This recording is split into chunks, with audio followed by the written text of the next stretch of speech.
जय श्री श्याम। ऑफिस के लिए निकलते वक्त जब भी मोबाइल का रिंग बजता है, खींच सी महसूस होती है। ऐसा लगता है जैसे इस छोटे से डिब्बे ने सबको छका रखा है, सारी फुर्सत के क्षण और प्राइवेसी छीन ली है। कभी भी किसी भी वक्त बज उठता है। बड़बड़ाती और ऑफिस के लिए रेडी होती हुई मैंने फ़ोन रिसीव कर स्पीकर ऑन कर दिया। माँ का फ़ोन था। हाँ माँ बोलो। तू कैसी है सोमू? मैं अच्छी हूँ माँ, तुम बताओ, तुमने फ़ोन क्यों किया? मैंने तुमसे कितनी दफ़ा कहा है इस वक्त फ़ोन मत किया करो, मुझे बीसियों काम होते हैं। मेरा ऐसा कहते ही माँ झंझलाती हुई बोली, हाँ तो यहाँ मैं कौन सा खाली बैठी हूँ, वो तो तेरी बड़ी भाभी ने आज। मैं माँ को बीच में ही टोकते हुए बोली, माँ अब सुबह सुबह बहु पुराण शुरू मत करना, मुझे आज ऑफिस जल्दी पहुँचना है। मेरा आज बहुत इम्पोर्टेंट प्रेजेंटेशन है और उसमें अभी कुछ काम बाकी है। मुझे प्रेजेंटेशन से पहले उसे कंप्लीट भी करना है।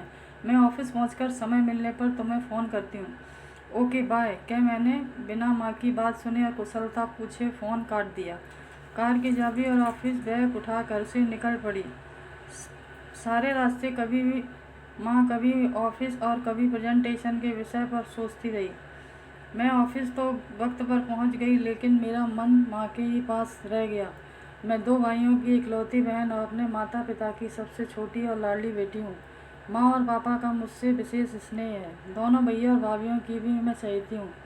हमारे बड़े भैया आलोक जो एक बैंक में पीओ हैं और अपनी पत्नी और दो बच्चों के साथ भोपाल के हमारे पैतृक मकान में माँ और पापा के साथ ही रहते हैं। बड़ी भाभी शिवानी होम मैनेजर है, लेकिन बेचारी कुछ भी मैनेज नहीं कर सकती। सारा मैनेजमेंट माँ के हाथों में है। वैसे भाभी स्वभाव की बहुत अच्छी हैं, घर पर सभी का ध्यान रखती हैं, माँ के कहे अनुसार ही सारे काम करती हैं। लेकिन माँ और भाभी की कभी बनी ही नहीं। माँ हमेशा उनके कामों में मीन मेख निकालती रहती हैं।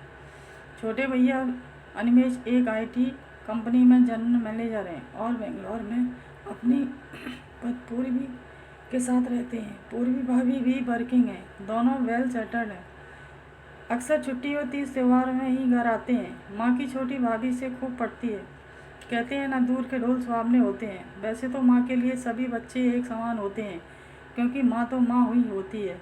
लेकिन हर माँ को अपनी बेटियों से अत्यधिक प्रेम होता है, इसलिए माँ सबसे ज़्यादा जान मुझ पर ही छिड़कती है। एक दिन बात न हो तो पूरा घर सर पर उठा लेती हैं। यूँ समझ लीजिए, जब तक वो मुझे घर की एक एक बात की खबर रोज़ नहीं दे देती, उन्हें चैन नहीं पड़ता। माँ का मुझसे विशेष लगाव है। पापा माँ की बातों पर ध्यान नहीं देती, भाइयों के पास वक्त नहीं है और भाभीियों से वो अपने दिल की बात कहना नहीं चाहती। अब बच जाती हूँ मैं, जिसे वो अपने दिल की हर छोटी छोटी बात बताकर अपना जी हल्का करती हैं। फिर चाहे भाभी की बुराई करना ही हो या फिर कोई और बात हो, मैं उनकी बातें कभी धैर्य से सुनती हूँ और कभी झुंझला भी जाती हूँ उन पर।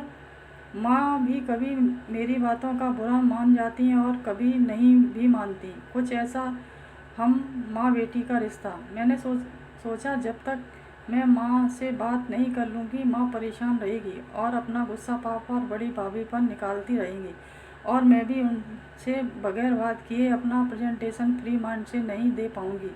फिर अभी थोड़ा वक्त भी था प्रेजेंटेशन में, इसलिए मैं ऑफिस बॉय को कॉफ़ी के लिए बोल माँ को उनके नंबर पर कॉल लगाने लगी। रिंग बजता रहा, लेकिन माँ ने फ़ोन नहीं उठाया। फिर मैंने दोबारा फ़ोन अपनी भाभी के नंबर पर लगाया। भाभी से औपचारिक बातचीत के बाद मैंने भाभी से पूछा, माँ कहाँ हैं?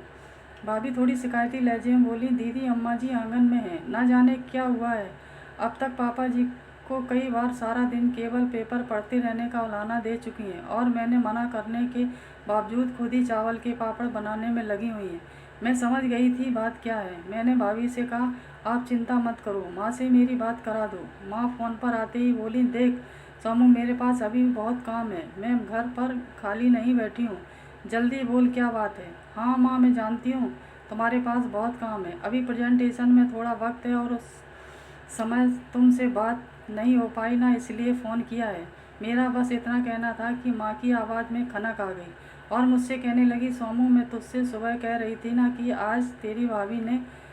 क्या किया भाभी ने? अरे कुछ नहीं किया उसने, तुझे तो बस यही लगता है कि तेरी माँ तेरी भौजाइयों की शिकायत करने के लिए ही तुझे फ़ोन करती है। अच्छा अच्छा, आई एम सॉरी।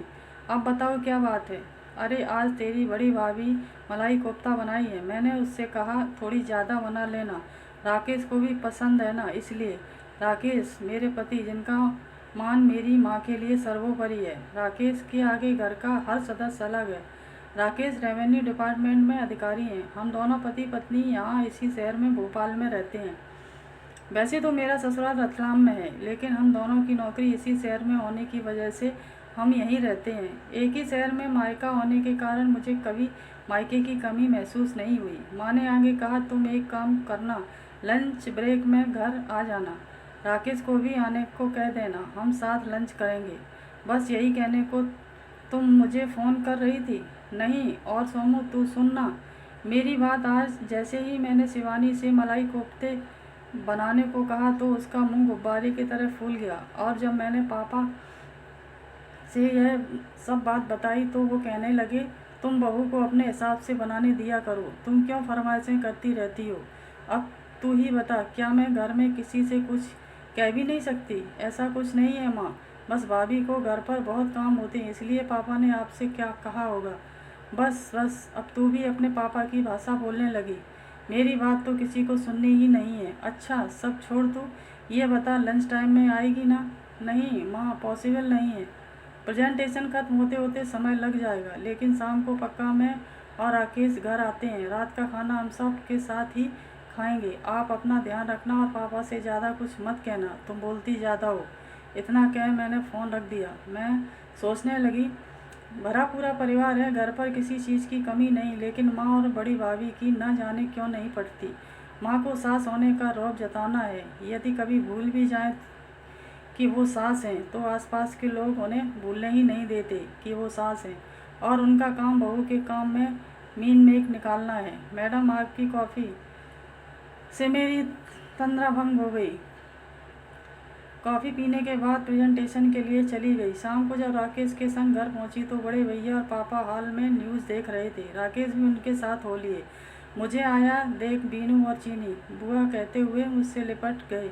मैंने अपने बैग से चिप्स और चॉकलेट निकाल कर दिया, जिसे लेकर वो अपनी पढ़ाई करने लगे, और मैं सीधे किचन की ओर मुड़ गई। किचन में माँ और भाभी खाना बनाने में लगी हुई थी। मैं भाभी के कंधे पर हाथ रखते हुए बोली, भाभी ये इतना सब कुछ क्यों बना रही हो? क्या ज़रूरत है इतने तामझाम की? भाभी कुछ कहती इससे पहले माँ कहने लगी, अरे वाह, क्यों ज़रूरत नहीं है? क्या शिवानी दावान जी को दोपहर मलाई कोफ्ता खिलाएगी? एक ही तो नंदोई है शिवानी की, उनकी भी खातिरदारी नहीं करेगी तो किसकी करेगी? और कौन सा तुम लोग रोज़ रोज़ आते हो? माँ के ऐसा कहने पर जब मैंने भाभी की ओर देखा तो भाभी मुस्कुराने लगी, जैसे आंखों ही आंखों में कह रही हूँ, हाँ दीदी, आप लोग कहाँ रोज़ आते हैं, हर 2-4 दिन बाद आते हैं। सहसा जोर से बड़े भैया की माँ को पुकारने की आवाज़ आई। हम तीनों किचन से हॉल की ओर दौड़े। अचानक पापा की तबीयत खराब हो गई थी। उन्हें सांस लेने में तकलीफ होने लगी, छाती में तेज़ दर्द उठा और पापा बेहोश हो गए। हम पापा को लेकर तुरंत अस्पताल पहुँचे, जहाँ इमरजेंसी वार्ड में उनका ECG TMT टेस्ट किया गया और फिर पापा को एडमिट कर लिया गया। भाभी ने बताया, आज सुबह से ही पापा की छाती में हल्का हल्का जलन और दर्द था। शाम को बड़े भैया पापा को चेकअप के लिए ले जाना चाहते थे, लेकिन पापा यह कहकर टाल गए कि गैस एसिडिटी है, ठीक हो जाएगा। पापा 10 दिनों तक हॉस्पिटल में एडमिट रहे और माँ उनके साथ हॉस्पिटल में ही रही। उसके बावजूद मुझे रोज़ फ़ोन कर यहाँ वहाँ की बातें करती। कभी कभी मैं चिढ़ भी जाती और उनसे कहती, तुम सारा पंचायती छोड़ो, पापा के स्वास्थ्य पर ध्यान दो। कभी कभी मैं सोचती, माँ ऐसे विषम परिस्थिति में भी अपने आप को इतना सहज और मजबूत कैसे रख पाती हैं। पापा ये पहली बार एडमिट नहीं हुए थे, इससे पहले भी पापा कई बार एडमिट हो चुके थे। रिटायरमेंट के बाद पापा अक्सर बीमार ही रहते थे। पापा डरते थे कहीं उन्हें कुछ हो गया तो माँ का क्या होगा। उन्हें लगता था माँ और बड़ी भाभी का निभना मुश्किल है। पापा कभी कभी माँ की चिंता करते हुए मुझसे कहते, सोमू अगर मुझे कुछ हो गया तो तू अपनी माँ को अपने साथ ले जाना। तेरी बड़ी भाभी तेरी माँ को संभाल नहीं पाएंगी और तेरी छोटी भाभी उसे अपने साथ कभी लेके नहीं जाएंगी। पापा की बातें सुन मैं हमेशा पापा से कहती, आप क्यों बेफजूल की बातें करते हैं, आपको कुछ नहीं होगा, ऐसा दिन कभी नहीं आएगा। एक दिन अकस्मात ही सुबह बड़ी भाभी का फ़ोन आया। भाभी रोते हुए बोली, दीदी आप जल्दी हॉस्पिटल आ जाइए, माँ की तबीयत ख़राब हो गई है। हॉस्पिटल पहुंचने पर मैंने देखा माँ अचेत अवस्था में पड़ी हुई है। मुझे याद नहीं मैंने कभी माँ को इस अवस्था में देखा हो। मैंने माँ को मुस्कुराते, खिलखिलाते, अविरल बोलते और सदा ऊर्जा से लवरेज ही देखा है। आज माँ को इस हालत में देख मेरी आंखें भर आईं। भाभी ने बताया माँ को पैरालिसिस अटैक था। शरीर का बायां हिस्सा काम करना बंद कर चुका था। माँ का मुंह टेढ़ा हो गया था। जो हरदम बड़बड़ करती रहती थी अब बोल नहीं सकती थी। वो पूरी तरह से शांत हो गई थी। डॉक्टरों ने उन्हें घर ले जाने को कह दिया। हम उन्हें घर ले आए। मैं हर सुबह उनके फ़ोन का इंतज़ार करती, उनकी बातें सुनना चाहती, पर अब यह संभव नहीं था। दिन बीतते चले गए, कैलेंडर के पन्ने बदलते रहे, साल दर साल गुजर गए, लेकिन ना माँ ठीक हुई, ना दोबारा कुछ बोली। और एक दिन माँ हम सबको छोड़कर हमेशा के लिए पंचतत्व में विलीन हो गई। जब भी माँ को स्मरण करती हूँ मुझे पापा से कही अपनी वो बात याद आने लगती है जो मैं अक्सर पापा से कहती, पापा वो दिन कभी नहीं आएगा। सच में अब वो दिन कभी नहीं आएगा जब मुझे माँ को अपने घर ले जाना पड़ेगा। जय हिंद।